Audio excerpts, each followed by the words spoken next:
back again at Ina Art channel, which will accompany your days by doing art activities for fun.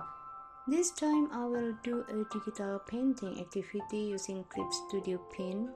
It is my first time using it. I hope it will success. Hopefully it can be entertaining, so enjoy watching.